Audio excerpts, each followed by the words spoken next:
더불어민주당 문체위 소속 조계원 의원입니다. 오늘 서부지법 폭동을 기록한 정윤석 감독 무죄 촉구 기자회견을 갖게 되었습니다.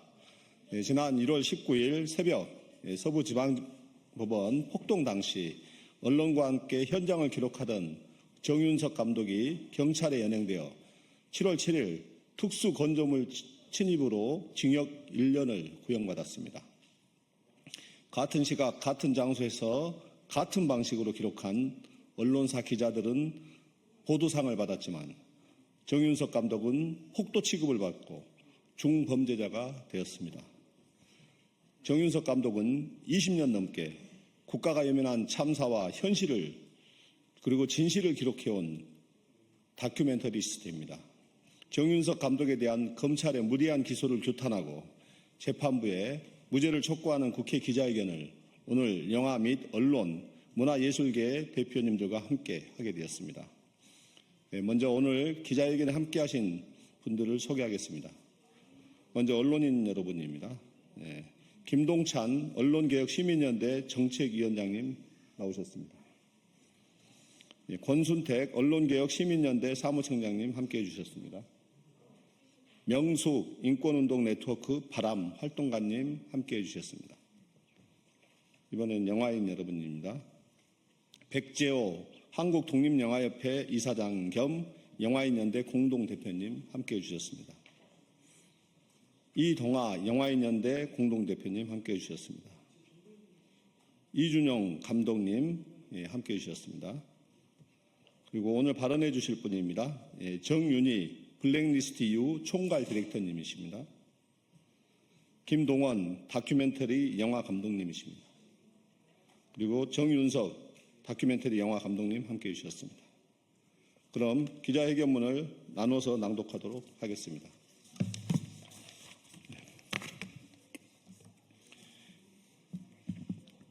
예술가의 기록은 범죄가 아닙니다. 검찰의 무리한 기소, 규탄 및 정윤석 감독 무죄 촉구 기자회견문. 존경하는 국민 여러분, 언론인 여러분, 국회 문화체육관광위원회 더불어민주당 국회의원 조계원입니다.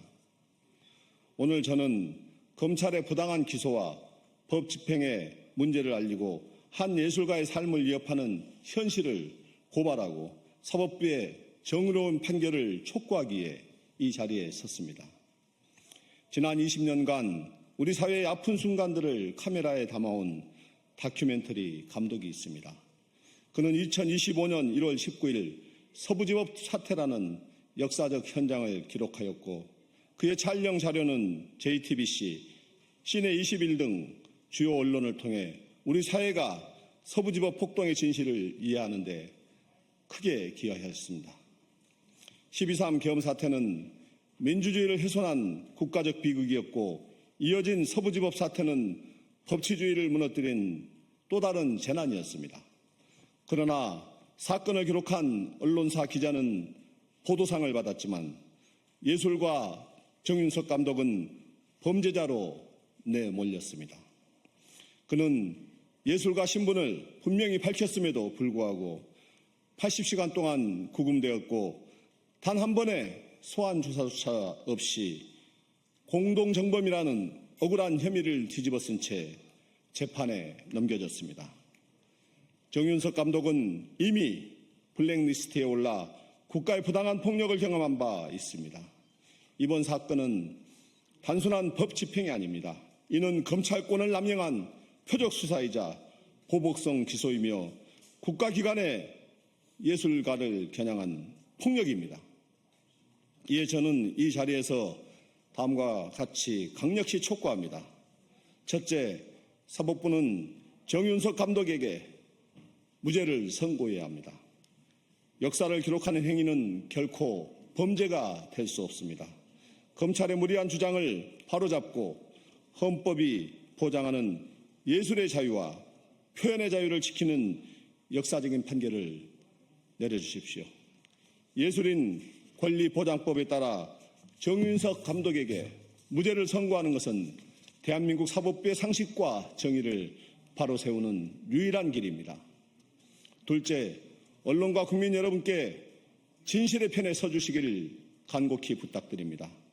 박찬욱 감독을 비롯한 1만 5천여 명의 예술인과 220여 개 시민단체가 이 사건의 부당함을 외치고 있습니다. 이 목소리에 귀 기울여 주시고 한 예술가의 양심과 표현의 자유가 짓밟히지 않도록 힘을 모아 주십시오. 검찰의 칼날이 예술가의 양심을 겨누고 역사의 기록을 범죄로 둔갑시키려 하고 있습니다.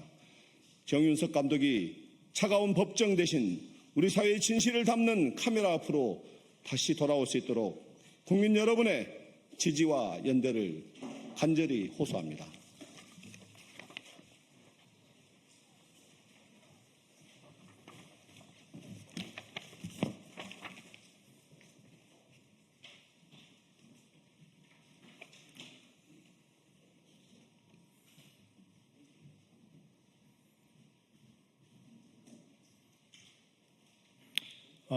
일단 오늘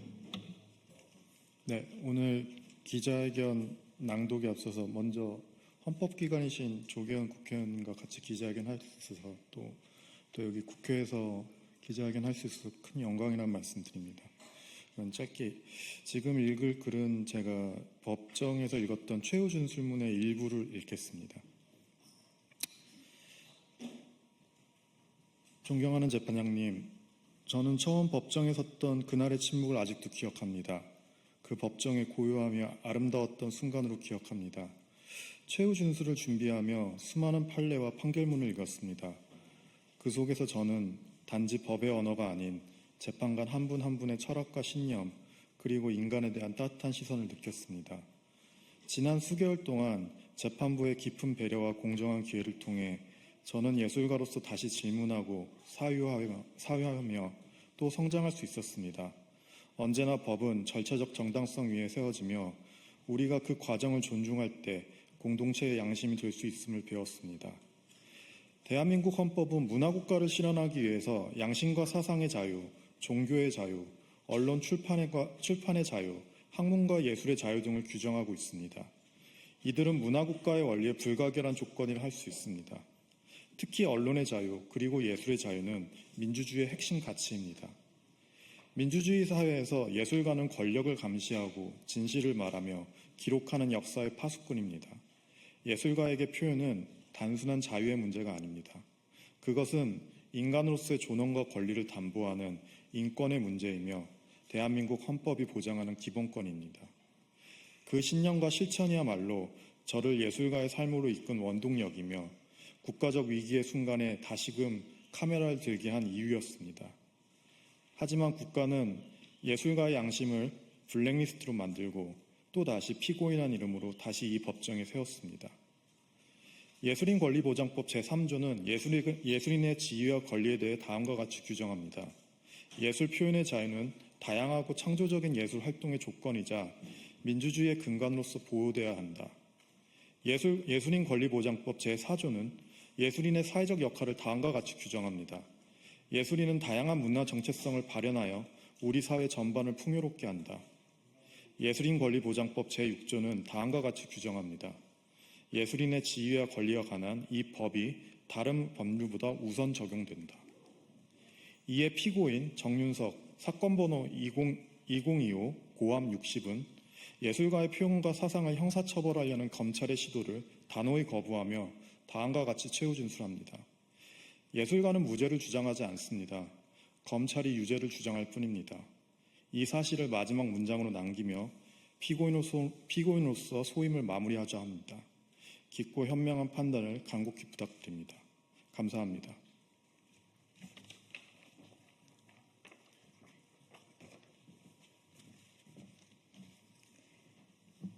안녕하십니까. 블랙리스트 문제, 예술 표현의 자유 문제, 그리고 예술인의 권리 침해 대응을 하고 있는 블랙리스트 EU에서 활동하고 있는 정윤희 작가입니다. 사법부는 정윤석 감독에게 1년을 구형했습니다. 시대적 위기를 끈질기게 기록하고 사태의 심각성을 알리려는 창작행위가 어찌 극우 폭도들과 같단 말입니까? 21조 넷, 혐오와 검열에 맞서는 표현의 자유 네트워크, 시민단체들과 13,000명이 넘는 시민들은 사법부, 검찰, 행정기구가 서부지법 폭동 사건을 기록하던 정유석 감독의 행위를 헌법, 예술인의 권리보장법 등 법률로 표현의 자유를 보장해야 함을 촉구해왔습니다. 정유석 다큐멘터리 감독이 서부지법 폭동 현장에 있었다는 표면적 행위만으로 제2 유무를 판단하는 것은 국가범죄 블랙리스트 사태에 비추어 보면서 예술 창작의 의도를 배제하고 창작자를 차별하는 것입니다. 이 특수 건조물 침입죄라고 하는 것이 통상 보편적인 예술 검열의 방식입니다. 그 이전부터 사회적 문제, 시대적 문제를 목소리 내어오던 예술인들은 이 시대를 기록하고 그 사건을 기록하고 목소리 내고 표현해왔습니다.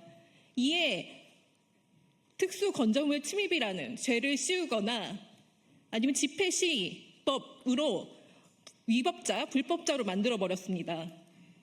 사실 이 정 감독님이 1년을 구형했다는 소식에 예술계는 다시 한번 좌절했습니다. 왜냐하면 내란 기간 동안에 예술가들은 윤석열 퇴진을 위해서 현장에서 목소리 내고 광장에서 예술 행위를 통해서 퇴진 운동에 힘써왔었습니다. 그리고 새로운 세상을 기대해왔습니다. 그런데 이렇게 정유석 감독도 그 내란이라는 기간 동안에 기록을 통해서 목소리를 내었던 것이고 또 광장에서 목소리를 내었던 다른 예술인들, 저를 비롯한 시인들, 무용가들, 문학가들, 영화인들 이런 목소리를 내던 예술인들에게 집회시 위반이라는 혐의를 또 씌우고 있습니다. 사법부와 행정부는 일례로 이 예술 행위에 대해서 잘 이해를 하지 못하는 것 같습니다. 앞서서 헌법의 표현의 자유, 예술인의 권리, 그리고 법률로서 예술인의 권리 보장법이 있습니다. 그럼에도 불구하고 사법부나 검찰, 행정부는 예술 행위, 창작 행위에 대해서 인정을 하지 않고 계속 이것들이 위법 행위라고 선고를 내리고 있습니다. 이런 부분에 있어서 굉장히 심각한 문제라고 생각을 합니다. 정유석 감독은 분명 무죄입니다. 이 계속 언급되고 있는 예술인 권리보장법을 위반한 것은 경찰입니다. 네, 이로 마치겠습니다.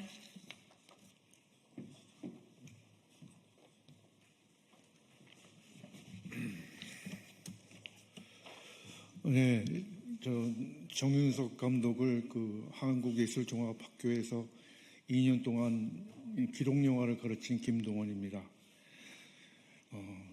정윤석 감독은 기록영화 감독입니다. 기록영화 감독의 의무는 현장을 기록하는 일입니다. 그 현장이란 때로는 매우 거칠고 위험하고 여러 가지 일이 생길 수 있는 곳이지만 기록영화 감독이라면 그 현장을 피해서는 자기가 할 일을 방기하는 것입니다. 서부지검, 그 당시 서부지법에서는 그 일반 방송국의 카메라는 그 단절됐고 그 폭도들의 카메라만이 폭도들의 그 거친 행동들만이 있었죠. 그때 정윤석 감독이 없었다면은 그 폭도들의 그 일을 기록하는 카메라는 아마 없었을지도 모릅니다. 그리고 정윤석 감독이 찍은 자료는 여러 방송국에서 요긴하게 사용됐다고 알고 있습니다. 그런데도 정윤석 감독은 지금 피해자로서 재판을 받고 있습니다. 특히 그가 고발하고자 했던 그 폭도들과 함께 똑같은 죄목으로 재판을 받고 있습니다. 이건 좀 어처구니 없는 일이긴 하지만 어떻게 보면은 많은 기록영화 감독들이 겪어야 되는 그런 숙명인지도 모릅니다. 그렇지만 우리 사회가 조금이라도 나아졌다는 것을 우리가 확인할 수 있으려면은 그 재판부가 쭉정이와 알갱이를 구분할 수 있어야 된다고 생각합니다. 옥과 돌멩이를 구분할 수 있어야 된다고 생각합니다. 감사합니다.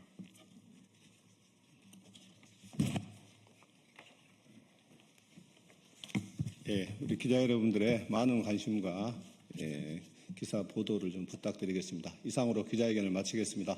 감사합니다.